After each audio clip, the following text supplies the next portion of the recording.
Arzu Altıntaş'la, ünlü televizyoncu Arzu Altıntaş'la yeni bir yayında yine huzurlarınızdayız arkadaşlar. Arzucuğum hoş geldin canım yayına. Hoş bulduk. Nasılsın? Teşekkür ederim. Yine çok şıksın, çok zarifsin Teşekkür ederim. Sen de öyle. ve çok güzelsin. Sen de öyle. Rica ederim. Değerli arkadaşlar, yayına katılmanızı bekliyoruz. YouTube'dan size bildirim gelecek ve sizler de yayınımıza arzu ederseniz katılacaksınız. Banu Kavaş merhaba. İyiyim, sen nasılsın? Arzu sana da selam söylüyor Evet, Banu evet. Kavaş. Selamlar Banu Hanım. Lydia Fransa'dan arkadaşımız günaydın. Bonjour Lydia, günaydın diyor Lydia. Bonjour Lydia.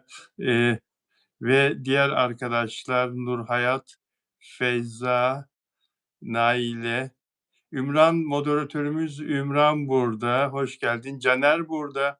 Moderatörümüz ve özel abonemiz Simon Ennet burada her zamanki gibi ve Arjantin'den Bilal'e merhaba diyen Karina.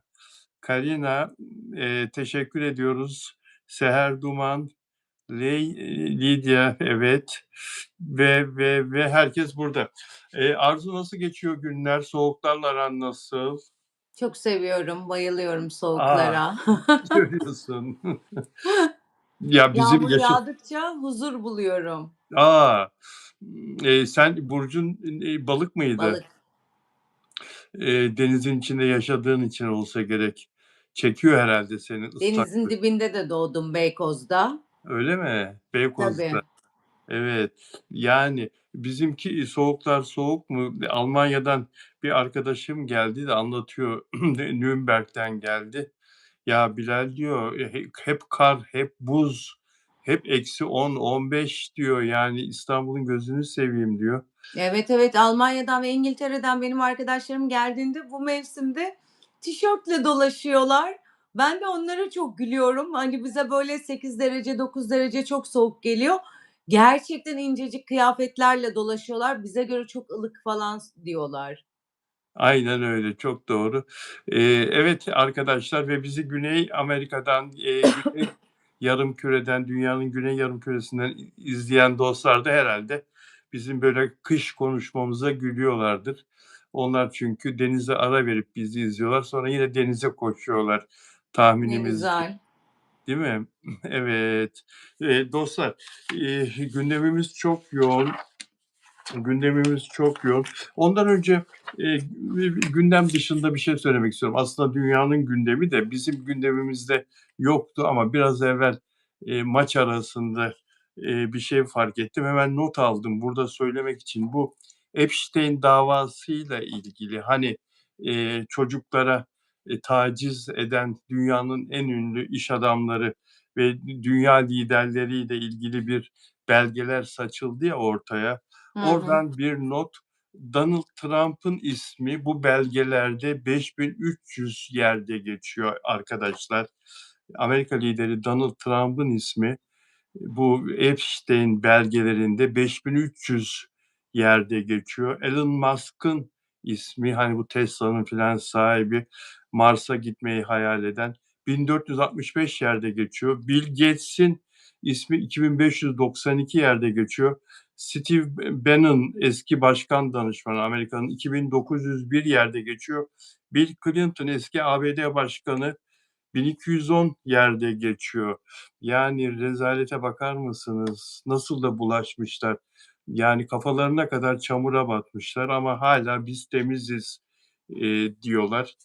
Bakalım dünya bu işin içinden nasıl, eee, Evet, evet. Bir şey çıkacak? olacak mı? Hiç sanmıyorum. Yine o Olmayacak mı güçlü diyorsun? el kimse yine hepsini susturacak ve bu böyle kapanacak, yani konuşulacak. Türkiye'den de çok isim var deniliyor ama hiçbir zaman belgeler sunulmuyor. O yüzden kesin bir şey söyleyemiyoruz. Ama Evet. bence üstü örtülecek yani. İnşallah şu Donald Trump'ın hepimizin bildiği, hepimizin tahmin ettiği iğrençlikler onun başını yakar. İnşallah bir şekilde bunu çok istiyor. Bütün dünya çok istiyor. İnsanların yüzüne baka baka yalan söylüyor, riyakârlık yapıyor, gazetecileri azarlıyor, vatandaşlara "Oh, iyi ki öyle oldu." diyor, işte, "Polis görevini yaptı." diyor, "Kadını çekip öldürüyorlar." ICE polisleri, polis işini yaptı diyor filan. Böyle iğrenç bir üslup, iğrenç bir başkan örneği sergiliyor ve dünyayla dalga geçiyor. İnşallah ayağına dolanır bütün bu yaptıkları. Evet, hiç öyle başkanlar görmemiştik son Hiç, 10 hiç. yıldır. Çok kaba, halkına da kaba, kendine de kaba, herkese kaba.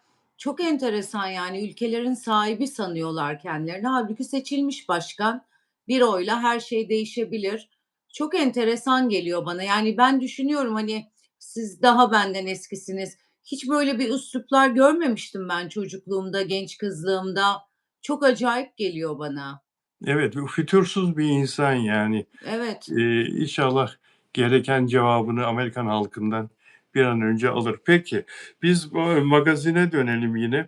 Hande Erçel'in oyunculuğuyla ilgili eee, kendisine zaman zaman eleştiriler yapılıyor. Eee, Yani oyunculuğu zayıf şeklinde. Katıldığı bir etkinlikte bunu kendisine sordular. Marka yüzü olduğu, eee marka yüzü olduğu bir makyaj markasının etkinliğinde sordular bu soruyu. Dediler ki oyunculuğunuz eleştirildiği zaman, olumsuz eleştiriler gelince ne düşünüyorsunuz diye sordular. Susturamazsın, insanlar konuşur, beğeniler herkese göre değişir. Ben ne yaptığımı bildiğim yolda daha iyisini nasıl yaparım dediğim noktada kimsenin ne düşündüğüyle ilgilenmiyorum. Bence herkes böyle olmalı. Birazcık da kötü niyeti bırakmalıyız diyor. Hande Erçel yani oyunculukta iyi oyunculuk, kötü oyunculuk, yanlış oyunculuk, güzel oyunculuk, doğru oyunculuk. Yani bu siyahla beyaz gibi değil midir? İyi oyunculuk, kötü oyunculuk, doğru oynamak, yanlış oynamak. Siyahla beyaz gibi değil midir? Yani insanlar konuşulur, beğeniler herkese göre değişir diyor. Burada ne anlıyorsun burada sen Arzu? Ne demek Yani istedi siz herhalde? istediğinizi söyleyin. Ben en güzel projelerde oynuyorum. Oynamaya da devam edeceğim. Şu anda var olanın en iyisini yapmaya çalışıyorum gibi bir şey anladım ben. Hı, Gerçekten de öyle yapıyor. Yani evet, halk tarafından oyunculuğu eleştiriliyor. Çok yorumlar geliyor. Her haberin altına oynayamıyor, oynayamıyor ama oynuyor. Yani teklif geliyor ve oynuyor yani. En güzel projelerde, en yüksek rakamlara. Dolayısıyla o da orada zaten minik bir bölüm ayırmış. Demiş ki olduğumun en iyisini yapmaya çalışıyorum. Hani daha da ilerletmeye çalışıyorum anlamında. Öyle ufak bir minik bir bilgi vermiş. evet, burada beğeniler herkese göre değişir demek de bence ise şöyle, yani, o da farkında. İyi oyun, hatalı oyun, yanlış oyun, tam hakkını verememek diye, yani siyahla beyaz gibi bu işin net olduğunu o da farkında. Fakat o da senin dediğine katılıyorum. Yani ben elimden geleni yapıyorum. Ben Hı kötü hı. niyetli değilim, iyi niyetliyim. Beni tercih ediyorlar, değil mi? Ve tercih Evet, etmeye de devam ediyorlar. evet, Eleştirilere rağmen beni tercih etmeye devam ediyorlar. Ama kötü niyetliler bir türlü yakamı bırakmıyor. Değil mi? Kötü eleştirilerden evet. bir türlü sıyrılamıyorum. Halbuki desteklenmeyi bekliyorum anlamında.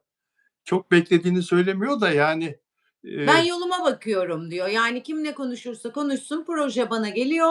Çok astronomik rakamlar alıyorum ve kimseyi dinlemiyorum. Yolumda ilerliyorum diyor. evet, yani burada ukalalık yapmıyor bir kere. Bir iki Hayır. yerde öyle yorum gördüm de, asla öyle bir şey demiyor. Haddini biliyor. Ay şunu söylemek istiyor bir yerde de, halk beni seviyor, beni beğeniyor. Bana da teklifler geliyor. Gidin teklif getirenlere sorun yani. Bana o Aynen. teklif değil mi? Yani beni istiyorlar ki gerçekten de öyle. Yani ona teklif götürenler anladığım kadarıyla Arzu, o çok başarılı oyuncu olduğu için götürmüyorlar. Oyunculuğu, bir seviyede tamam, yani, kötü de değil ama çok iyi de değil. Bir seviyede fakat halk onu öyle bir kitle var ki onu ekranda görmek istiyor, dizilerde görmek istiyor. Ondan faydalanmak istiyorlar, ona teklif götürenler. Fakat senaryo kötü olunca son dizisinde olduğu gibi çok ağır bir senaryoydu. Çok yavaş bir akıştı o Kore Evet. uyarlaması. Uyarlayamamışlar. Kore'de öyle değildi o. Kore'de gösterildiğinde gece insanlar ekran karşısına kilitleniyorlardı. O kanal 30'lara falan çıkıyordu reytingi Güney Kore'de. Çok büyük ilgi çekiyordu. Yani profesyonellerde hata vardı orada. Hande Erçel tercih edilmeye de devam edecektir, değil mi? Tabii ki, tercih edilecek. Neden edilmesin? Şu anda en popüler oyunculardan, en güzel kadınlardan. Zaten Serenay, Hande Erçel, birkaç kişi daha var ama Hande çok ipi göğüsledi, çok önde gidiyor. Yine tercih edilecek, yine seçilecek. Bir kere çok güzel bir kadın. Bir de çok öyle kendini gösterebileceği roller de çıkmadı. Hep bir jön, Hande'ye aşık, kovalıyor onu. İşte Hande Bravo, fakir kız, ondan bravo. sonra hep birbirinin aynısı senaryo. Şimdi orada Hande'nin de katabileceği bir şey yok ki senaryoya. Ne yapabilir? En fazla adam terk ettiğinde daha şiddetli ağlayabilir. Mimiklerini kullanabilir vesaire. Atıyorum bir köylü kadınını canlandırmadı Hande. Ne bileyim bambaşka işte savaşçı bir kadını canlandırmadı. Hep böyle roller işte genel olarak dar gelirli bir kız. İşte şirketin patronu vesaire ona aşık oluyor. O da oradaki rolünü sergiliyor. Çok güzel söyledin. Ve Hande Erçel aslında aksiyon deneyebilir. Aksiyonda çok başarılı Çok olabilir. yakışır. Çok yakışır, değil mi? Evet, çok O yakışır. deri pantolon, deri ceket falan bir yerde görmüştüm onu öyle. Hakikaten yani bir düşünsene bir aksiyon biraz da dövüşmesini falan da öğrenir. O işin eğitimini alır. At biner ne bileyim ben silah kullanmasını öğrenir. Hakikaten çok yakışır. Çok yakışır. Maalesef bizde böyle zorlamalar yok. Yani oyuncuyu bu şekilde yönlendirmeler. Bu, Tabii güzel kadınsa tamam bir tane jön bulalım, aşık bravo. olsun, oldu bitti. Bravo. Arkaya çeşme manzarası olsun. Tabii. Sörfe binsin, işte bikini giysin. Dizi boyunca bikini, patroniçe olsun. Ona aşık olan kişi de onun emrinde çalışıyor olsun ya da ortağı olsun. Hep benzer senaryolar ya. Ye Hande'nin en aksiyonlu sahnesini ben hatırlıyorum. Galiba Burak Deniz'di partneri. Bir yere gidiyordu. Orada arı sokuyordu Hande Erçel'i. Hatta çok yerden yere vurmuşlardı. Arıya alerjisi vardı. Yerde kriz geçiriyordu arı soktuğu için. Orada Burak Deniz ona partneri olan kişi. Böyle acilen ambulans falan çağırıyordu ama orada tabii şoka girmesine canlandırması gerekiyordu. Çok yerden yere vurmuşlardı sosyal medyada kızı. En aksiyonlu sahne oydu. arı sokma sahnesini şoka girmeyi canlandırdı mı? Başarılı mı olamadı yani? Onu hiç Biraz mi? olamadı. Çok sevmeme rağmen biraz olamadı. Ama Çünkü bayağı bir şoka girmesi gerekiyordu. Oradan çıktı çimenlerin üstünde bayıldı. O şoku izleyiciye aktarması gerekiyordu. Hani beni çok rahatsız etmedi ama sosyal medya çok yerden yere vurdu o sahne için. yönetmende kabahat. Bu söylediğiniz, sahne o kadar önemli bir sahne ki. Yani Evet, hadi çekelim diye olmaz. Getireceksin oyuncu koçunu, bir gün evvelden randevu vereceksin. Yarım gününü ayıracaksın. Hande Erçel'i çalıştıracak. İşini ciddiyetle yapacak ama o kadar hızlı çekiyorlar ki biliyorsun dizileri, evet. yetiştirme şeyinden. Böyle sinema filmi olsa, herhâlde özenirler. Bu Arı Sokma dedin de, Star Televizyon'da çalışıyorum. Paparazzi programını yapıyorum 94-95. Eee, bizim tanıtımın başında bir arkadaşımız vardı. O kadar yetenekli çocuktu ki, eee, bütün starın Hımm. tanıtımını yapıyor. Post production bir yapıyor, uçuruyor. Yapımları uçuruyor, kaçırıyor. İşte bugün yapay zekânın yaptığı işleri o zaman yapay zekâ falan yok. Grafikleri Hı hı. dijitalde, daha teknoloji bu kadar gelişmemiş. O sanal stüdyo filan dünyada Londra'da, ilk kez çıkmış. Bizim patron oradan getirmiş sanal stüdyoyu. Türkiye'de bir tek bizde var. Onun önünde çekimler yapıyor, ekrana uyguluyor filan. Çok başarılı bir çocuktu. Teknolojiyle yarışan bir arkadaştı. Çocuk dediğim yani benden genç ama, evli barklı bir insan. Arıya alerjisi varmış. Şile'de oturuyor. İşte bir bahar günü bahçede arı görüyor güllerin üzerinde. "Eyvah!" diyor, "Arı." diyor. "Bu arı beni sokacak." diyor. "Bu arı beni sokacak, bu arı beni sokacak." diyor. Arı geliyor onu sokuyor abi. Çocuk 5 dakika içinde boğuluyor, ölüyor biliyor musun? Ay, aman 5 dakika Allah'ım. ve bu evet, Star'ın tanıtım müdürü filan. Düşünsene yani böyle, genç yaşta da yükselen bir yere gelmiş bir çocuk filan. Bütün Tüh, Çok Allah rahmet korkunç. eylesin. Evet, Allah meğersem çok ileri derecede alerjisi varmış. Evet, Hande'nin de dizide öyleydi işte. O sahneyi canlandırmaya çalıştı. Çok büyük yoğun arı alerjisi vardı. Değişik tabii neler var dünyada yani. Allah korusun iyi ki öyle bir alerjimiz falan yok. Ya, ya, Düşünsene ya. yani her taraf arı dolu. Ya, ya, ya, ya, ya. Yani bunun içinde bununla yaşayanlar da var tabii. Ceplerinde o iğneyle yaşıyorlar, şeyle onun iğnesi var, şeyi var. Hemen, o geldiği zaman sana biliyorlar nereden damara iğne yapacaklarını. Hemen iğneyi basıyorsun damara, o çözüyor yani bütün o, tıkanmayı Hiç falan benlik değil. önlüyor. Yani o ceplerinde hakikaten onun ilacıyla yaşıyorlar. Var bunun örnekleri dünya üzerinde çok var. Bilinçli insanlar. Yani korkunç bir şeydi. Yeri geldi söyledim. Peki Hande Erçel'e başarılar diliyoruz. Hande Erçel'in sevgilisiyle ilişkisini çok merak ediyorlar. Bana soruyorlar. Fakat bize bir yerden bilgi gelecekti. Vazgeçtiler. Hakikaten Hande Erçel'le OGM Pictures'ın sahibiyle ilgili birisi bir şey anlatacaktı bana. Son anda çekildi, vazgeçti. Eee, Anlatmadı. Benden olduğunu bilirler dedi. Aralarının iyi olduğunu duydum ama, o evlilik hikâyeleri filan daha çok erken. Onun için Tabii ki. hakikaten o öyle şeylere inanmayın. Onlar çok erken. O kadarını söyleyebiliriz. Peki, şeye gidelim mi? Bu Kubilay Aka, çapkın Kubilay Aka 1,5 yıl. Maşallah dediğimiz 3 gün yaşamıyor. Seninle konuştuk biz bunu. Evet. Hafsanur Sancak tutan çok kızdı Kubilay Aka'ya. Çok seviyorlardı birbirlerini. Biz öyle zannediyorduk. Hafsanur'u çok sevdiği belli de. O Eee, sağlık sigortasını hemen iptal ettirsin kızcağız. En son onu konuştuk, değil mi? Ne kadar güzel Evet, bir jest çok yaptı. romantik demiştim. Ben de öyle jestlere bayılırım. Çok böyle düşünülmüş, üzerinde sağlığı etkileyen ondan sonra maşallah dedik. 3 gün sürmedi yani artık kimseye maşallah da demeyelim. Evet, yani, halı sahada Kubilay Aka futbol maçı oynuyor çok sık ve çok sert giriyor rakipleri ona.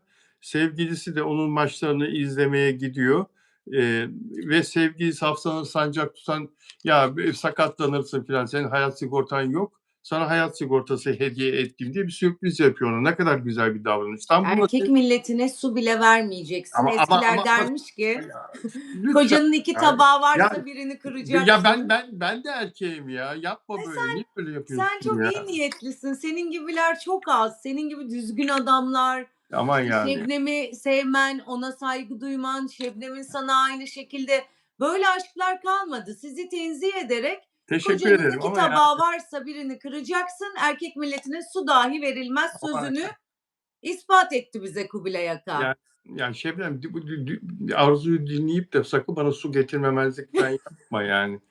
Su bile verilmez diyor ya erkek milletine diyor ya. Şebnem suyu getirse iyi. O kadar iyi niyetli bir kadın ki damacanaları sırtında taşıyıp getirir. Ya Allah aşkına ya Arzucuğum ya. Ve bunu seninle konuştuk biz. Kubilay Aka'ya böyle bir sevgilisi böyle güzel bir sürpriz yapmış diye. Ertesi gün, sevgilisi Hafsaları sancak tutan Kubilay Akay'la ne kadar fotoğrafı varsa hepsini sildi. İyi Bunu yapmış. duyduk. Bunu duyduk. Evet. Neden yapmıştır? Niye yapmıştır? Peki neden takipten çıkmadı? Neden engellemedi de sadece fotoğraflarını silmekle yetindi diye. Yani, seni kâale almıyorum demek. Ben de çok yaparım onu. Öyle Bir mi? şeyleri silerim ama Öyle takipten mi? çıkmam. O çünkü büyük bir tepkidir. Çok Öyle mi? sinirlenince, bazen sinirlerime hâkim olamayınca, yani karşı cins olarak değil de genel olarak onu takipte bırakmak, evet, hiç umurumda değilsin, orada da kalabilirsin demek. Hiç umurumda değilsin. Yani seninle hatıram olsa ne olur, olmasa ne olur? Aynen Siliyorum. öyle. Siliyorum hepsini.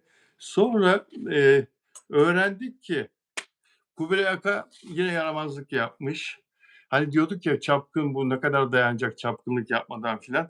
Eski sevgililerinden Hilal Altınbilek'le çaktırmadan, tekrar ilişki başlatmış ve Hilal Altınbilek'i bak cesarete bak Kubilay Aka'daki tekrar takibe almış. Hafsanur'la da devam ederken yani. Bu nasıl bir şey ya? Nasıl bir adam bu ya? Ve Şimdi ben bu Hafsanur. üçgene çok sevindim. Sana sebebini anlatayım, çok Evet, güleceksin. evet. Tabii Hafsa Nur'u çok severim. Çok tatlı bir oyuncu. Karakter olarak O! da çok iyi bir kızcağız. Fakat ben de Burak Deniz'in çok büyük fanıyım. Çok severim. Burak Deniz'le Hilal Altınbilek'in dedikodusu çıkmıştı ya. Ya, doğrudur ama o dedikodu olarak geldi ama neyse anlat canım. Neyse onlar ayrılmış olur. Alsın Kubilay Aka onu. Burak Deniz Burak Deniz öyle yapayalnız kalsın yani. Güzel oldu bu. Öyle mi? Kubilay Aka bir işe yaradı. Ya, Burak Deniz'in bir huyu var, sen de bilirsin. Yani, gezer. Daldan dala gezen maymunlar vardır ya, küçücük böyle maymunlar. Evet, Böyle oraya zıplar, oraya zıplar, o dala zıplar, o ağaca zıplar, o ağaca zıplar. Ne kadar şirindir, değil mi? Ne kadar evet. sevilirler. Burak Deniz de Tabii. ne kadar şirin, ne kadar seviliyor. Yaramaz çocuklar gibi. Onun da işi daldan dala gezmek, odadan odaya gezmek. Yani böyle Çeşme'de bir adam. görüyorum yazları da, o dalları görüyorum ben. Görüyorsun değil mi? Evet. Sen de çok şey biliyorsun. Konuşturacağım merak etmeyin değerli izleyenler. Eee, Arzu Altıntaş'ın bildiği ve bugüne kadar açıklamadığı, anlatmadığı şeyleri yavaş yavaş anlatmasını sağlayacağız hep birlikte. Arzu, sen çok iyi bir insansın, çok güzel bir kadınsın ve çok donanımlı bir televizyoncusun. Neler biliyorsun? Hadi biraz söyle. Yani Çeşme'de çok, yazları gerçekten çok atraksiyon oluyor. Hani isim vermem asla da mesela çok beğendiğim bir oyuncu daha vardı. Onu falan da böyle o çapkınlık turlarında ama korkunç çapkınlık turlarında görünce, böyle beğenim biraz azaldı yani. Hani bu, erkek ve oyuncu milleti gerçekten çok hızlılar ama şimdi onları da suçlayamam. O kadar çok kadın peşlerinde ki evlisi, bekârı, Tabii, o tabii. Çeşme'deki kadınlar çoğu evli, bunların peşinde. Birkaç bir şeyi görüyoruz tabii ki. İnanamıyorum yani. Hani bana şey, erkek milleti tamam çapkın olabilir ama böyle klasmanı çok yüksek olan, zevki çok yüksek olan adamlar çok daha böyle kutsal, seksi, hoş geliyor gözüme. Böyle her kadına asılan değil de belirli kriteri olan çapkınlıkta da ama onu hiç göremedim yani. Gerçekten herhâlde erkeklerde ben sana sorayım, kriter olmuyor galiba. Nefes alsın, biraz tatlı, yüzü güzü, eli düzgün olsun falan diye düşünüyorlar herhâlde. Herhâlde biz kadınlar böyle düşünüyoruz. Hani ben hep şeyi severim, bir adamın çok klas olmasını, her kadına sarkıntılık yapmamasını, askıntılık yapmamasını, asılmamasını, çapkınlığı bile belirli bir kriterde yapan adamları severim. Ama yazları bunları gördükçe olanı biteni bu da olamaz ya diye geçiyor. Yani alkol bozuyor biliyor musun? Alkol her şeyi bozuyor. Muhtemelen o bozuyor, evet. Erkekleri de bozuyor. Kadın da biraz ilgi gösteriyorsa o alkolün de etkisiyle kaliteli dediğin adam bile, çizgisinden çıkıyor. Çok Yani beğendiğim bir çocuk vardı, isim vermeyeceğim. Bütün Türkiye bayılıyor. Çeşme'de mesela evli bir kadınla öpüştü yani. Hani burada acayip benim sinirim bozuldu. Çocuğa olan bütün hayranlığım bitti. Ki o gittiği sezondan önceki sezonda müthiş bir dizisi vardı. Şu anda ismini söylesek 10 kadından 9'u bayılıyordur. Adam gözümde küçücük kaldı. yani, eee, kadınlarda da çok büyük kabahat var Çok. tabii. Erkek alkollüyse ve yani kendisine hakim olamayacak durumda kadın ona öyle bir ilgi gösteriyorsa, sapıtabilir bazı. Bir de Kadın bu. da ama zaten bütün yaz onun peşindeydi. Yani bizim Aaa, tanıdığımız olduğu için evinin önünde bisiklete binmeler, dolaşmalar, işte onun gittiği her mekâna saniyede zıplamalar, bir dostluk kurmaya çalışmalar vs. Kadın da çok uğraştı. senin Ama adam bilmediğin. bitti benim gözümde. Kadın da bitti de adam da bitti. Evet, senin duymadığın, bilmediğin şekilde ona jestler filan da yapmıştır kadın. O Sürprizlerde kadarını de bulun. anlatmak istemedim. Kafamı kıracaklar çünkü izlerler diye. Hem Nelide de öyle Manzı. böyle jest değil yani. Öyle mi? Tabii. Peki, anlat lütfen ya aramızda. Sonra bir daha seneye Çeşme'ye giderim, sokmazlar beni bu sefer. Ya, olur mu öyle şey? Sen de Bodrum'a gelirsin. Bodrum'a Aynen. gelirsin. Nelide Manzano buradaydı, değil mi? Yanlış görmedim arkadaşlar. Evet, Nelide Manzano, Maestro Bilal ve Prenses Arzu merhaba diyor. Nelide Manzano Merhaba, hola Nelida, Arjantin'den özel abonem, özel üyemiz sevgili Nelida Manzano geldi. Evet, yani, Nelida'ya selam. selamlar. Burak Deniz, kadınların bir kısmı Eros gibi görüyor onu, biliyor musun? Hani, erkek şehvet tanrısı Çok Eros. yakışıklı bir çocuk ama yani çok yaşı küçük ama çok yakışıklı. Yeni jenerasyonun en yakışıklılarından. Evet. Yani, ve yaşına göre falan da çok olgun duruyor zaten. Olgun gösteriyor. Çok, hani, kendisine öyle bir şey vermiş. Her bakımdan bir olgun bir insan gibi. Fakat olgun olmadığı şuradan belli: Eee, kadınlarla birlikte oluyor ve çok kısa bir süre sonra başka kadına geçiyor. Bunu nasıl kabul ediyorlar anlamıyorum. Bunun böyle olacağını da bilmeleri, hissetmeleri, anlamaları lazım. Kadınların, onunla birlikte olan kadınların umurunda değil demek ki bu, böyle bir şey. Biz başka düşünüyoruz. Biz hâlâ eski kafalıyız. Yani ben de biraz sizin eski kafadanım ama mevzu buysa adam çok yakışıklı. Bence kimse umursamaz yani. Balımı alayım, devam etsin. Yani ben söylemek istemedim. O yüzden hani ABC şahsı olsa neyse de adam ultra yakışıklı. Herkes diyordur ki neyse nasibimiz biz de görelim sonra giderse gitsin diyordur. Peki o yakışıklıysa, Kıvanç Tatlıtuğ ne? Mert Ramazan Demir ne? Yani Burak Kıvanç Deniz bir kere evlendi. Eniştemiz evlendi. oldu. Oradan bir prim kaybetti. Bir Diğerleri de yakışıklı.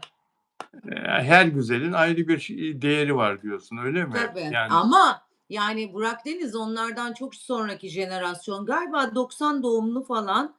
Hımm, İnanılmaz yani çocuk bir de çok iyi oyuncu. O çok Sahtekarlar'da iyi, bir çok, oynuyor çok, çok iyi ve oyun. diğer dizilerinde de inanılmaz yani çok başarılı. Çok, evet, 91, 91, 35,5, 91, 35, 17 Şubat. Bugün ayın kaçı? Doğum gününü kutlayacağız.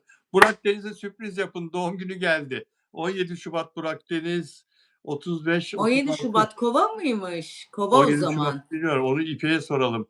Astrolog İpek burada mı? Astroloji prensesi. Kova'dır Kova. Caner bir şey dedi Caner. Ramazan ayında yayın saati kaç olacak abi? İftardan bir saat sonra yaparız. İftardan bir saat sonra yaparız Caner. Caner Ramazan'da bana da sarı yayını. lacivert demiş. Hayır Caner bak sarı kırmızı. Lacivertle işimiz olmaz. Lacivert'le işimiz olmaz diyor. Olmaz. Sarı kırmızı. Galatasaray biraz evvel deplasmanda Rizespor'u 3-0 yendi. Ya çok Evet, iyi. 3-0 yendi ama Rize çok iyi oynadı. Fakat Galatasaray sıyrılmayı başardı 3 golle.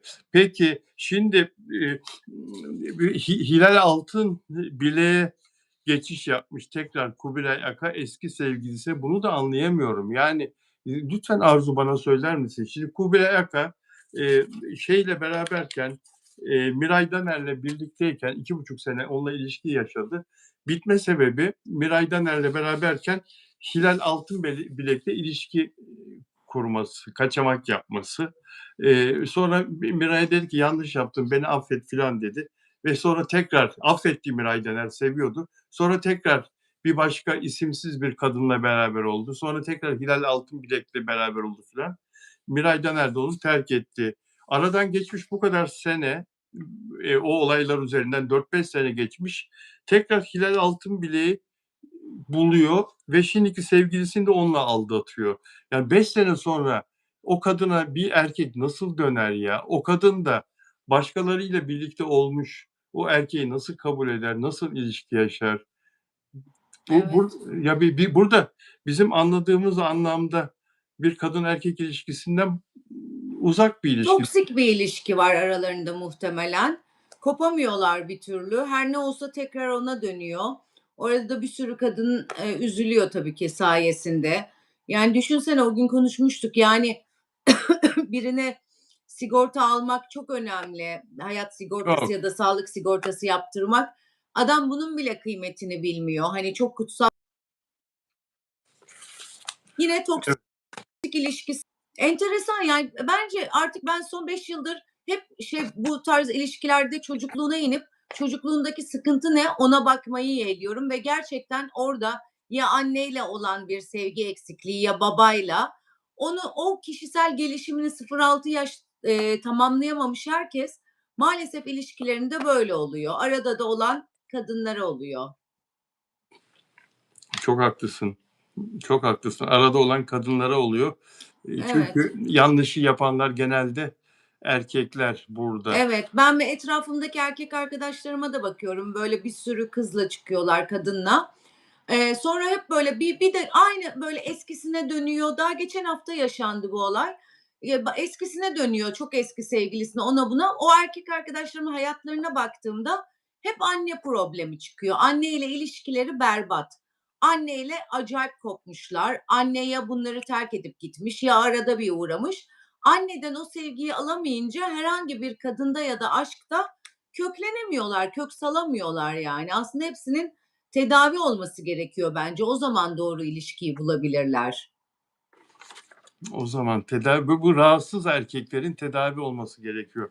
Kadınların da, kadınlar da var Rahatsız öyle. rahatsız kadınların da yani aldatmayı alışkanlık haline getiren kadın erkek demeden o tür insanların psikolojik tedavi destek almaları gerekiyor. Kesin. Çünkü hiçbir yerde yani hafızada bırakıp diğerine dönüyor. Diğerini bırakacak tekrar bir başkasına. Burada bir sıkıntı var. Sağlıklı bireyler böyle yapmazlar yani. Aynen öyle. Dostlar beğen yaparsanız memnun olurum. Bizi izleyen arkadaşlar arasında abone olmayanlar da var biliyorum. Abone olurlarsa, abone olmayı tercih ederlerse bundan keyif alırız. Ailemizin büyümesi hoşumuza gidiyor arkadaşlar. Çok şükür belli bir rakama geldik. Ben televizyon programları yaparken özellikle Beyaz TV'de sözleşme gereği YouTube yapamıyorum. Sözleşme gereği YouTube'da paylaşımda bulunamıyorum. Çünkü Beyaz TV'nin bizim yaptığımız yayınlarla ilgili YouTube yayınlarının, videolarının seyredilmesini istiyorlar. Onlar da haklı olarak. Dolayısıyla biraz geç büyüdük. 4-5 sene YouTube'a zaman zaman ara ara şey yapamadım, video çekemedim uzun bir süre. Şimdi çok daha yukarılarda olurduk sizlerin desteğiyle ama bundan sonra öyle bir karar aldım.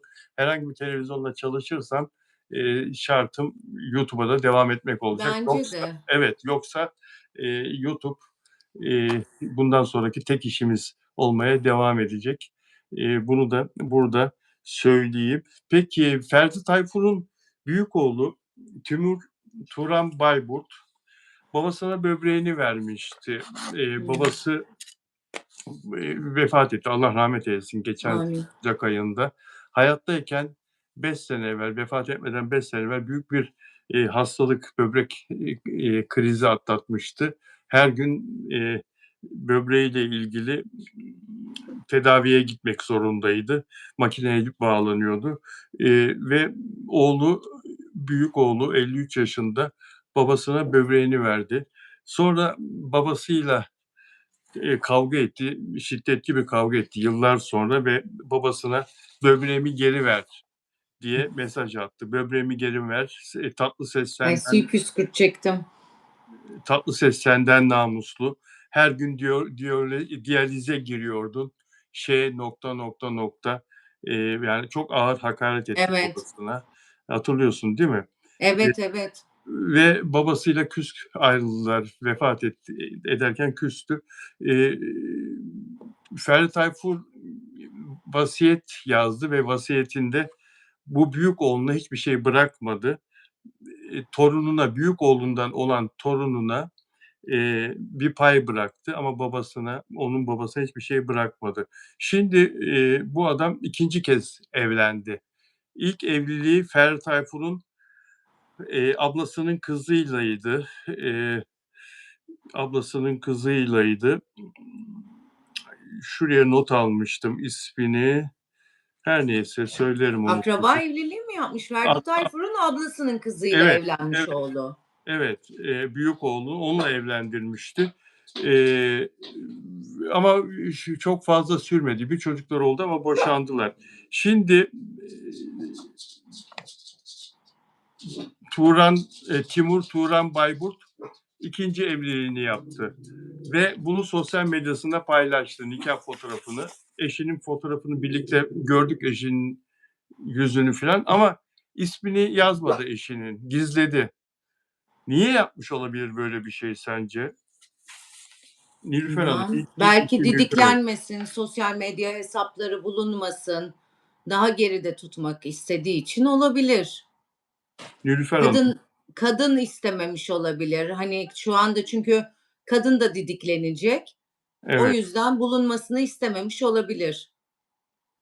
İlk eşi Ferdi Tayfur'un yeğeni Nilüfer Gözalıcı. Çocuğunun annesi, Emirhan Turan'ın annesi, Timur Turan Bayburt'un ilk eşi Nilüfer Hanım. Nilüfer Hanım da son 15 yıldır Ferdi Tayfur'un Marmaris'teki o evinde Ferdi Tayfur'un her şeyle yakından ilgilendi. Bakımını yaptı, yemeklerini yaptı, evin temizliğiyle, her şeyle o ilgileniyordu ki Ferdi Tayfur'un ilk eşi de daha sonra hiçbir zaman nikahından düşürmemişti ilk eşini. İlk eşi de o evde olmasına rağmen Zeliha Hanım. Zeliha Hanım'la bu Nilüfer Hanım ve diğer yeğenler çok güzel geçinip gittiler.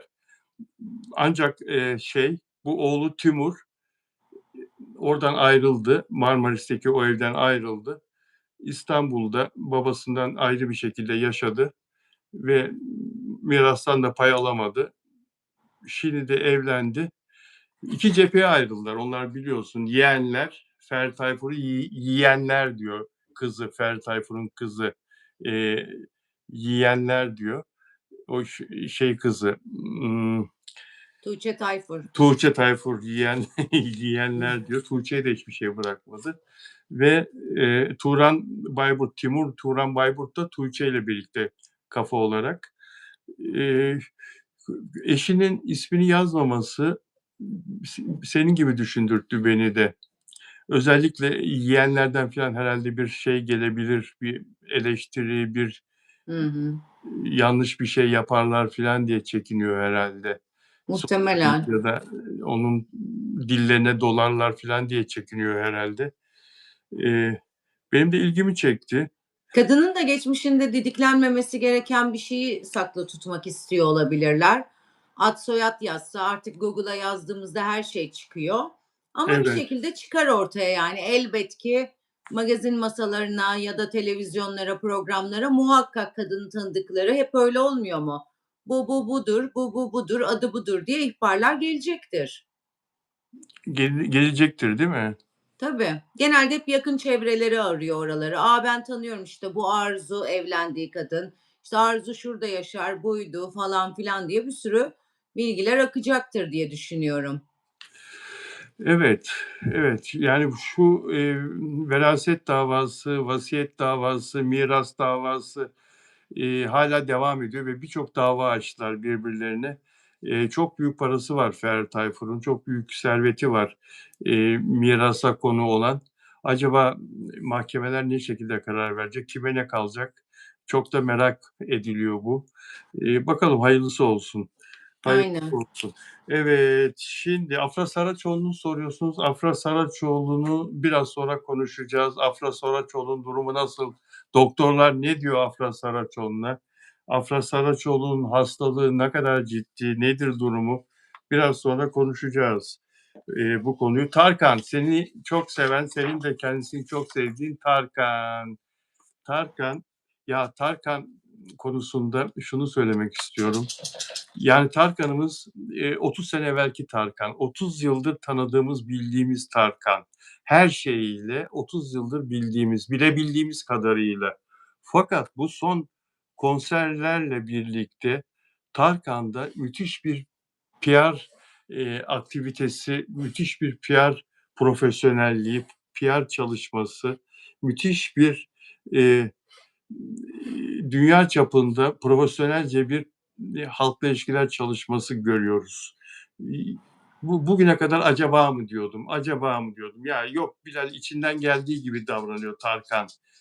Böyle coşkulu olma ihtiyacını duydu falan diyordum ama artık o çocuğunu havalimanında o kapı açılıyor, çocuğun ona koşup ona sarılmasını bize göstermesi ve Ondan sonra da, bugün yaptığı o harika konuşma, sevenlerine yaptığı konuşma, arkasında çok iddialı olacak belki ama, bir uluslararası başarılı olmuş bir şirket filan var PR anlamında diye düşünüyorum.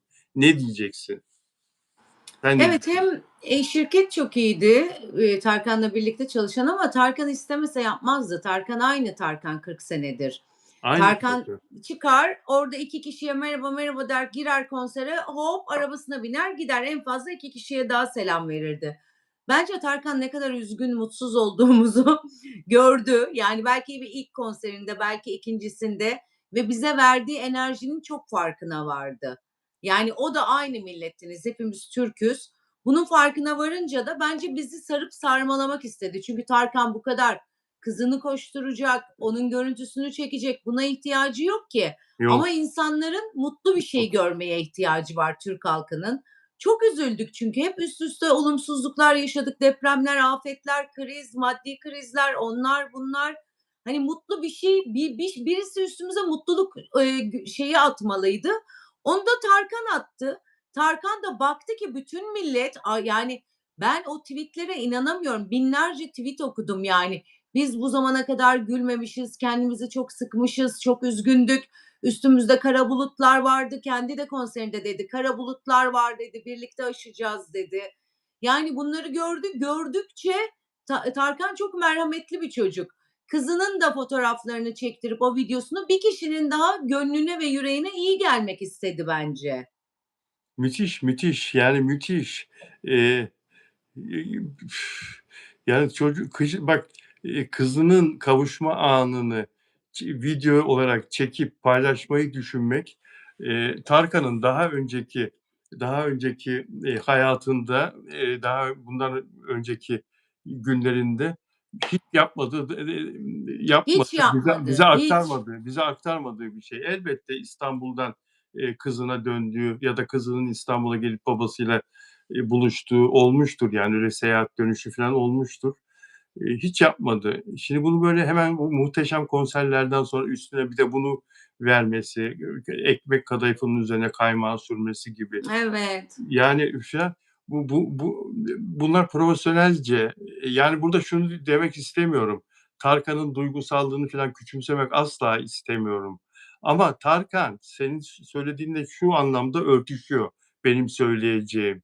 Tarkan bize verebileceğinin daha fazlasını, daha iyisini profesyonelce verme anlamında senin dediğine katılıyorum. Bu halkımın mutsuzluğuna bir nebze ben çare olayım, derman olayım. Yani bir yerde onları mutlu edeyim halkımın. Hiç değilse beni sevenlerin, bütün Türkiye halkı hepsi seviyor da, konserime gelenlerin, beni sevenlerin, izleyenlerin, yapabildiğimi ve bunu profesyonel bir destekle yapayım ki tam başarılı olsun diye Hımm. düşünmüş ve burada o sahnenin, ışıklar filan hepsi birbiriyle paralel.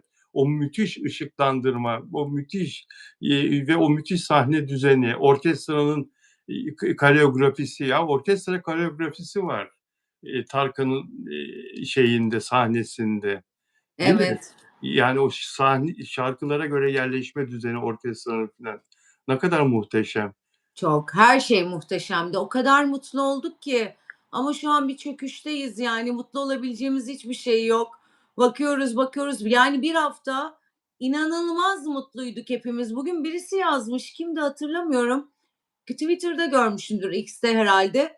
Yani artık, hani, bakıp da mutlu olabileceğimiz bir şey kalmadı. Köhne köhne şimdi tekrar mutsuzluğumuza dönelim diye. Gerçekten o hesap. Hani, baktıkça hepimiz çok mutlu olduk. Gidemeyenler bile çok mutlu oldu görüntülere, birleştirdi. Hiç kimseyi ötekileştirmedi, ötekileştirenleri sarmaladı. Müzik, ses, konuşmalar, yani o da orada dedi ya, bir sürü insan vardı orada, hep farklı görüşlerden insanlar. Farklı görüşlerde de olsa herkes birbirine sarıldı ve eğlendi. Biz eğlenmeyi unutmuşuz. Evet, biz eğlenmeyi unutmuşuz ama Tarkan buraya kadar, bu kadar. Tarkan daha fazla ne yapabilir? Tarkan, yani, tamam, muhteşem 10 konser yaptı ve, o konser araları da dâhil, bir 20-25 gün hayatımızı renklendirdi. Müthiş şeyler kattı bize ama bu kadar. Tarkan şimdi çıkmak zorunda hayatımızdan. Daha fazla nasıl efor bekleyebiliriz ki ondan? Bekleyemeyiz. Hiçbir Onun da şey. söylediği gibi yeni bir buluşmaya kadar, en kısa zamanda tekrar görüşmek üzere diye bitiriyor ama tabii bu kısa zamanda olması mümkün değil. Yeni bir buluşmaya kadar Tarkan yok artık. Biz kendimiz ulus olarak, ülke olarak bize ne gerektiğinin farkındayız. Bunu kendi kendimize organize etmeliyiz, sağlamalıyız. Hep, eğlendirenlerden bir şeyler beklememeliyiz. Yani kendimiz mutlu olmaya, neşeli olmaya bir şekilde oraya doğru yürümeliyiz. İşte bunu yapmak için de çok daha birlik olmak gerekiyor. Evet, evet. Benim direkt aklıma 90'lı yıllarda ne kadar mutlu olduğum geldi. 90, 93, 95, 98 yani inanılmaz mutluymuşum. Tarkan da o dönemlere ait. Belki de hani hem, parfüm insanı koklayınca koku o tarafa götürür, bir de şarkılar götürür. Demek ki o şarkıları duyunca hepimize çok iyi geldi. Hepimize çok iyi geldi ve Star'ın bize davranışı, muhteşem olunca ya dedik, inanamadık ilk günlerde. Acaba sahici mi? Yani Tarkan'ı biliyoruz, güveniyoruz ona ama o sıcaklığı, o yakınlığı, o samimiyeti devam edecek mi böyle bu şekilde? Şaşırtarak devam etti. Dozu artarak etti, daha da O şiddetli. Bravo. Engelli vatandaşlara bedava yer sağlaması, Avrupa'daki konserlerde olduğu gibi dünyanın medeni Batı'nın yaptığı gibi ve ayrı bir platformda onların tekerlekli sandalyelerin daha yüksekte olup, konseri herkesten daha iyi şartlarda izleyebilmelerini sağlaması, Evet, hiç kuyrukta beklemeden engelli vatandaşların hemen içeriye alınması filan, Tarkan'ın bunları organize etmesi hepimizi şaşırttı değil mi? Herkes şok evet, oldu. evet, Ya evet. Bu kadarını hiç beklemiyorduk. evet, her şeyi düşünmüş adam. Her şeyi düşünmüş. Keşke, bir röportaj verse de kimle olsa, ah keşke benle yapsa, bir röportaj verse de, bu hazırlıkların, kaç ay önceden, 6 ay önceden bence başladı kafasında bu konserler serisiyle ilgili. Bütün o detayları, o çalışmaları filan iğneyle oya işler gibi nasıl işlediğini, bütün Evet, organizasyonu anlatsa, diğer ünlülere, diğer sanatçılara örnek olacak şekilde keşke röportaj verse. Hatta şampiyon olan takımın hocası biliyorsun Galatasaray oluyor son 3 yıldır. O şampiyonluk belli olduktan sonra her kanalın isteğini kabul eder, röportaj verir. İşte bir NTV'de görürüz, bir CNN Türk'te görürüz, bir Habertürk'te görürüz hocayı. Başarılısı. Keşke Tarkan da böyle birkaç kanal gezse de şu muhteşemliği anlatsa halka. Ve bu işin sırrından da biraz bahsetse, biraz daha kendisini iyi tanımamızı çok konuşuyorum kusura bakma. estağfurullah. Çok Yani güzel yani, evet ama yapmazdı bunları. yapmaz diyorsun. Yapmaz bence. Bu kadardı yani en maksimum doz, Tarkan dozu alabileceğimiz bu kadardı bence. Evet. Bizi şaşırtan bir haber geldi İngiltere'den. Central C dünyaca ünlü rapçi bir programa katıldı. Plaku Boy Max isimli bir ünlü yayıncının Twitch programına katıldı ve orada adını değiştirdiğini, kelime-i şehadet getirdiğini ve İslam dinine geçtiğini söyledi. Dünya şok oldu. Canlı yayındı bu. Canlı yayında açıkladı bunu. Artık yeni bir ismim var dedi. İsminin de Akile olduğunu, akıllı adam anlamında, aklını iyi kullanabilen kişi anlamında. Eee, Dünya listelerinde de şarkıları olan, sevilen bir isim. Ve ne yaptılar biliyor musun Arzu? Çeşitli yerlere girdim çıktım bunu yani doğrulatmak için, check etmek için bu haberi. Bir gün sonra bir sürü yerde böyle bir şey olmadı, böyle bir şey olmadı, böyle bir şey yok. Yani böyle bir arzusu olduğunu eskiden beri söylüyordu. Londra'da çevresinde Müslüman arkadaşları olduğunu filan söylüyordu ama bu adam böyle bir şey yapmadı filan diye böyle şey yapıyorlar, engellemeye, kötülemeye çalışıyorlar haberi saklamaya çalışıyor bir kısım İngiliz medyası. Central C hep ama bunu dile getiriyordu. Daha önceki beyanlarında da vardı. İşte o tweet'te, yayınlarda vesairede bu sefer geçtim diye söyledi. Bu çok, hani, yeni bir şey değil. Zaten hep bu konuşmalar vardı onda. Evet, Zaten İngiltere'de de Müslüman mahallesinde yaşıyor. Orada çok arkadaşı var. Çok arkadaşı yine Müslüman olarak var. O yüzden beni çok şaşırtmadı. Olabilir. Hoş gelmiş aramıza. kesin olarak geçtiği doğru. Yani o bir kısım medya bunu perdelemeye çalışıyor Hı hala. hı. Ama kesin olarak geçtiği doğru. Peki,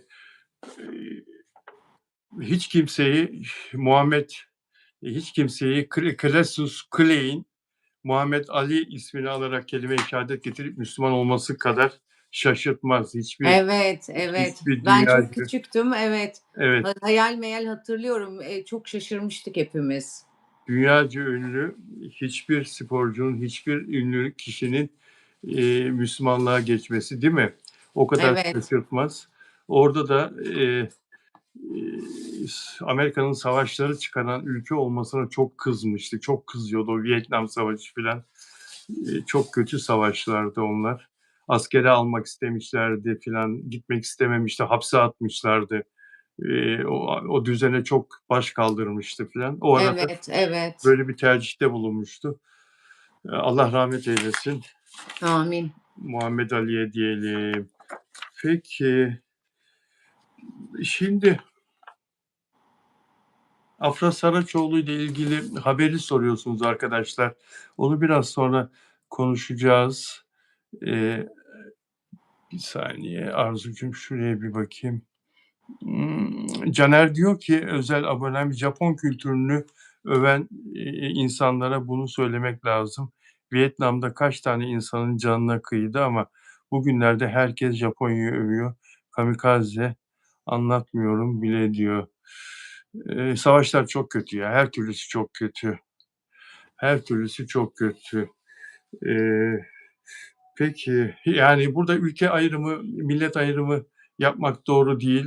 Yahudilere ne kadar acıdık 2. Dünya Savaşı'nda gördükleri Ya, eziyetlerden dolayı, ne kadar acıdık Almanya'nın Yahudilere yaptıklarından, işkencelerden, milyon Yahudiyi öldürmesinden, fırınlarda yakmasından dolayı. Ama o Yahudiler ne yapıyorlar bugün? Filistinlilere, Gazze'lilere, çocuklara, daha beterini yapıyorlar diyor Şebnem. 100.000'e yakın çocuk öldürdüler arkadaşlar. Çocuklar açlıktan ölüyor. Onun için evet. savaşların her türlüsü çok kötü. Millet ayrımı yapmadan hepsi kötü. Dizilerde şiddet konusunda bir tweet okudum. Bir X'te bir paylaşım okudum. Abi dizisinde 7-8 kişi yaylım ateş açarak birbirine saldırıyor. Arada kadın yaralanıyor. Afra Saraçoğlu diyor Çağla. Mafya rolünde bir psikopat kızdığı elemanına çat diye ateş edip kolundan vurup yaralıyor. O psikopat bir önceki bölümde de çat diye kafasından vurdu durup dururken. Evet, evet. Değil mi? Birisi bir elemanını, öbür 3-4 tanesini bacaklarından vurdu. Araya reklam girdi diyor. O da ne? Kuruluş Orhan dizisinin tanıtımı dönüyor. Kılıçlarla insanları doğuruyorlar. Ağaçlarda insanları sallandırıyorlar. Bu ülkede neden mafya cirit atıyor? Neden çocuklar arasında akran zorbalığı? Neden kadına şiddet var? Cevap arıyorsanız dizilere bakın. Aman ha, ekranda yarım kadeh alkol ve sigara göstermeyin. Hemen blurlayın. Hem zararlı hem de haram. Yani ne kadar çok büyük çelişki ya.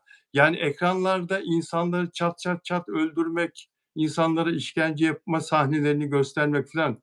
Bunlar yasak değil, bunlar bulurlanmıyor, bunlar gösteriliyor. Ama yarım kadeh rakı, bir kadeh rakı, hadi neyse yani alkol de sağlığa zararlıdır, iyi bir şey olduğu için söylemiyorum. Ya da bir sigara kutusu, sigara hemen bulurlatın. Bulurlayacaksınız ha, yoksa Rütük ceza yazar. Tabii. Bulurlanmazsa Rütük ceza yazıyor filan. Peki silah gösteren silah ne diyorsun ya? Biz bunu seninle konuşuyoruz ama daha da çok konuşmamız lazım ki birilerinin kulağına gitsin. Gitmez ya, gitmez. Yani Bir tanesi tutuyor, diğer bütün kanallarda mafya dizisi yapılmaya başlanıyor ve gerçekten yani saniyede 30 kişi falan ölüyor. Hiç biz konuştuğumuzla kalırız. Aynen beyefendinin yazdığı gibi o tweet'i gördüm ben de. Hatta Gördün attığı mü? dakika gördüm, önüme düştü. Evet. Çok doğru dedim, beğen attım. Yani bir kadeh, isterse şarap bardağının içinde su olsun blurlanıyor. Hani şarap çok günah, şarap çok zararlı, sigara çok zararlı. Silah daha çok zararlı yani. Orada kişinin kendini bağlayan bir zarar var. Kişi kendine veriyor sigara içerek ya da alkol içerek zararı ama silahla hep karşı tarafa zarar veriyorsun ve ben dünyaca bir istatistik okumuştum. Silah taşıyanların %99'u sadece onu kendilerine ya da yakın çevrelerine karşı bir tehdit olarak kullanıp zararını görüyorlarmış. Yani düşmana karşı kullanan %5 falanmış. Atıyorum evinde silah var, ya seni ya çocuğunu vuruyor. Cebinde silah var, ya seni ya etrafındaki yakınını vuruyor. Düşmana karşı %5 Ne kullanılıyormuş bu kadar silah. güzel. Ne kadar güzel. Ne kadar doğru Evet, bir istatistik. gerçekten öyle. Hatta, Türkiye'de çok ünlü bir, sosyetik aile var. O kadın da bu konuyla ilgili çok bir yakını şu an aklıma gelmedi, silahla ölmüştü. Hani, bu o kadar körükleniyor ki, yani silah ben mesela görmek istemiyorum, sinir geliyor. Ekrana doğru tutuyorlar, ateş açıyor, işte, kolu kopan, bacağı kopan. Bunları blurlayın yani. Biz bu vahşeti görmek zorunda değiliz. Ben şahsen izlemek istemiyorum yani, korkuyorum. Hani, o sizin çok acayip, inanılmaz sinirinizi bozan alkol ve sigara kadar değil yani. Daha fazlası, daha beteri yani. Bence silahları ve bu kadar çat çat çat insanların ölmesini blurlasınlar. Aynen, o kadar haklısın ki ve bunun altında bir başka yorum gördüm. Reyna katliamcısı buna cevap olarak Salındı. nasıl? Salındı diye okudum Reyna Yok. katliamcısı. Reyna katliamcısı 9 yıl önce Reyna Gece Kulübü'nü yılbaşında basıp 39 kişi öldürmüştü, 74 kişiyi yaralamıştı. Bu cani yakalandığında çantasından çıkanları televizyonlar yayınladı, ana haber bültenleri. Yani yine televizyonlar çantanın içinden silah, mermi ve sigara çıktı. Böyle dizmişler, hani polisler dizerler ya, bunu yayınlıyorlar ekranda. Mermiyi ve silahı böyle tertemiz gösteriyorlar. Sigara kutusunu blurlamışlar. Ekran ekranda sigara. Sinirim bozuldu. Gerçek mi? Tabii. Rütük görürse ceza yazar. Rütük görürse adam Ay, tövbe sigarayla öldürdü yarabbim çünkü. ya. Reyna'da sigara atarak öldürdü çünkü insanları adam. Sanki ha? Sigara Tövbe yarabbim, tövbe, tövbe, tövbe. Yani gülüyorum tabii sinirden, olayın vehametine gülüyorum yani. Esas silah görmek istemiyoruz. Yani ya çok enteresan. Ben de onlarla ilgili bir haber okumuştum. Salındı mı acaba dedim. Yine Twitter'da bu yok tarz insanlar salınacaklar vesaire diye. yok. Çok şaşırmıştım. Herhalde dedim saldılar dedim sen okuyunca. Yok öyle bir şey olsa haberimiz olur da ülke ayağa kalkar. Daha Evet, öyle bir tweet okumuştum. Öyle mi? Eyvah dedim yani. Çok korkunç. yani Rütük işinizi yapamıyorsunuz kardeşim. İşinizi yapamıyorsunuz. Bunun şeyi bu yani. Abi dizisi, Halef dizisi, Velahat, Taşacak Bu Deniz, Uzak Şehir. Şimdi bir de Yeraltı dizisi. Yeraltı. Dizinin ismine bak ya. Yeraltı. Yani şiddet, silah, kavga, işkence, TRT Omzu düşük dizisi. abiler, böyle bir Ya mafya özentisi, bitirim çocuklar falan. Zaten sokaklar hep öyle doldu yani. evet, İnanılmaz meraklı. Bizim milletimiz tek omzunu düşürüp mafyoz olmaya çok meraklı. Hiç böyle ben okuyayım, iyi adam olayım, vatanıma, milletime hizmet yok. edeyim. Bitti onlar yani. Kimse asker, savcı, işte doktor, öğretmen falan olmak istemiyor. Biz büyürken en kıymetli meslek öğretmenlikti. Herkes öğretmen ve doktor olmak isterdi. Hoca sorardı sınıfa biz küçükken. Ne olmak istiyorsunuz? Öğretmen, doktor, öğretmen, doktor. Şimdi valla sınıflarda sorsalar hepsi der ki mafya olmak istiyorum.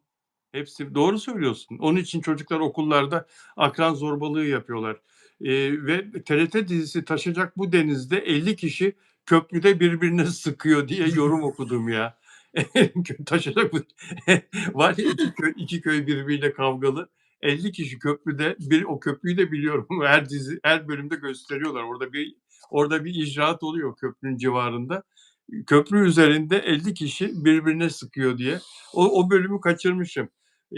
Evet, Rütük ve TİAK, Televizyon İzleme Araştırmaları Anonim Şirketi, televizyonlarda herkes Rütük'ü biliyor ama televizyonlarda bu düzeni kuran TİAK'tır arkadaşlar. Bu rating sistemini kuran, bu formatı kuran, uygulayan, denetleyen, gözeten, evlere o rating ölçme cihazlarını hangi hanelere, hangi şehirlerde verileceğini ve algoritmasını oluşturan, neye göre beğenilecek, şiddete göre beğenilecek şeklinde kurarsan algoritmayı, daha çok sıkılan, daha çok kavga edilen bölümler, diziler beğenilecek diye algoritmayı kurarsan ona göre reyting yüksek olur. Öyle dizilerde, öyle senaryolarda komediyi kimse seyretmez gösterirsen, kimse de komedi dizileri çekmez, hiçbir yapımcı da. Burada bu algoritmayı oluşturan esas TİAK, Televizyon İzleme Araştırmaları Anonim Şirket. Yani Türkiye televizyonunun beynini yöneten TİAK'tır arkadaşlar. Rütük de işte ceza verecek, vermeyecek. Asıl TİAK. TİAK bir şey böyle olacak dedikten sonra Rütük ceza veremez zaten. Ben cezalara da çok karşıyım. Bir kurum sopa gösterip ceza yapamaz yani, yapmamalı. Hani küçük çocuğu nasıl döversin, ceza verirsin, daha beter bir çocuk yetişir ya. O hesap herkes kendi kişisel sorumluluğunu bilecek ve yapmayacak yani. Bu kadar kan, bu kadar vahşet, bu kadar silah korkunç yani. Ve burada yani bu işi dengeleyecek bir kurum yok. Türkiye Büyük Evet, Millet Meclisi'ne şikayet ediyorsun. Mecliste oturum açılmasın diyorlar. Bu konu tartışılmasın diyorlar iktidar oylarıyla. AKP ile MHP el kaldırıyor. Çünkü bunu kuranlar iktidarın desteklediği bu kurumları iktidar destekliyor. Halk kime neyi şikayet edecek yani? Nerede bu konu gündeme gelecek? Danıştay'a mı gideceksin? Anayasa Mahkemesi'ne mi gideceksin? Her yol tıkanmış. Anlatabiliyor muyum? Bu şekilde olmaz kardeşim. Yani sen bir halkı silahlı, her akşam televizyonda silahlı diziler, işkence yapılan diziler, insanların kavga ettiği, kan aktığı diziler izletmeyeceksin. İzletemezsin ya. evet. Sabah uyanıyorsun, Müge Anlı'da işte kocasını gömen, eşini vuran, böyle başlıyor gündüz. Öğleden sonra Esra Erol'da yine aynı, işte o onu dövdü, o onu aldattı, bu. Akşam oluyor, işte diziler zaten bir anda 40 kişi takır takır taranıyor. Yani hep bir nefret, hep bir, işte mafyözlük, silah, bunlar hep üst üste. Bu sefer de sokağa çıkıyorsun. Normal geçen adamın teki, ikimizin de aracı çok büyük, daracık bir yoldan geçmeye çalışıyoruz. Galis küfürler ediyor. Çünkü herkes çok mutsuz. Herkes bir, şiddete uğruyor televizyon tarafından. Geliyor acısını sokakta benden çıkartıyor yani. Hâlbuki onun oradaki sinirinin, öfkesinin sebebi asla ben değilim. Daracık bir yol orası. İkimizin de geçebilme ihtimali yok. İkimizden birisinin geri geri gitmesi lazım. O karşısındaki gördüğü kadına galis küfürleri etmeyi hak görüyor. Kadın değilse Maalesef. erkek gördüğünde inip dövüyor. Bu oluyor yani, topluma sirayeti bu. Erkek gördüğünde kavga çıkarıyor değil mi? İnip dövüyor. Tabii o zaman da dövüyor. Yine bir kadınsın diye bir duruyorlar yani. Açtım Yani camı, dedim adama, vallahi senin öfkenin, nefretinin sebebi asla ben değilim. Gerçek sebebini bul dedim. Adam 10 dakika kaldı öyle, cevap veremedi. iyi demişsin. İyi de Evet, ben değilim yani. O kadar şiddetleniyor ki ufacıcık bir meselede. Hani nezaketle davranması gerekiyor. Ben de açtım camı, söyledim yani. Bu öfkenin, nefretin sebebi asla ben değilim dedim. çok güzel söylemişsin. Çok güzel söylemişsin ama bazı kendini bilmezler kadınlara da maalesef el kaldırıyorlar. Evet, Böyle bir şey de evet. var. Evet. Katılır mısın bilmem ama bazı insanlar kendi üzerine çok nazar çekerler. Evet. Afra Saraçoğlu da bunlardan biri.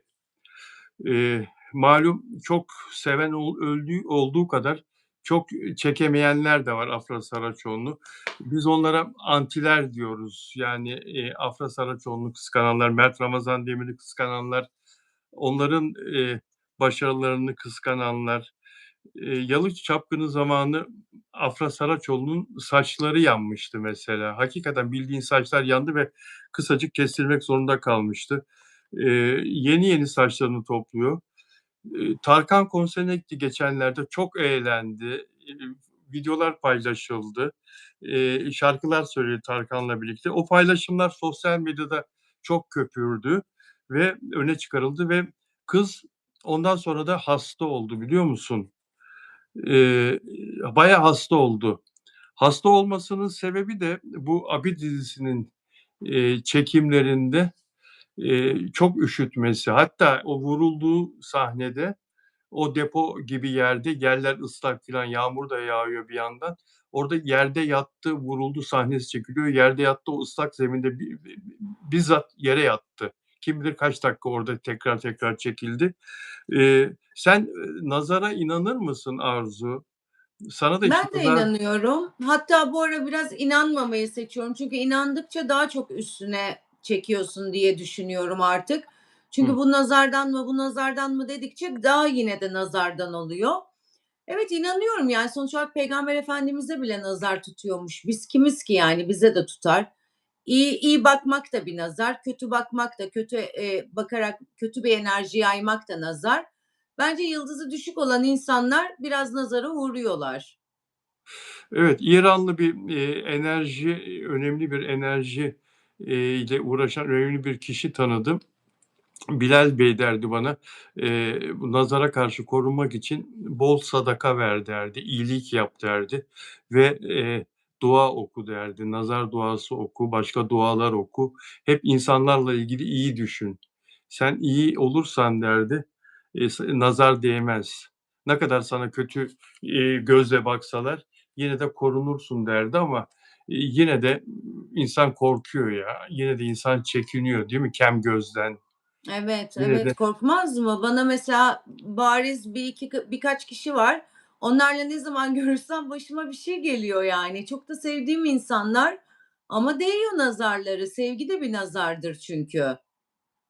sevgi de sevgi de bir nazar, evet. OGM için parmağımı kımıldatmam diyen Ümran. Ben nazara inanıyorum diyen Nur Hayat. Evet, Nur Hayat, nazara inanmak lazım ve, eee, korunmak lazım.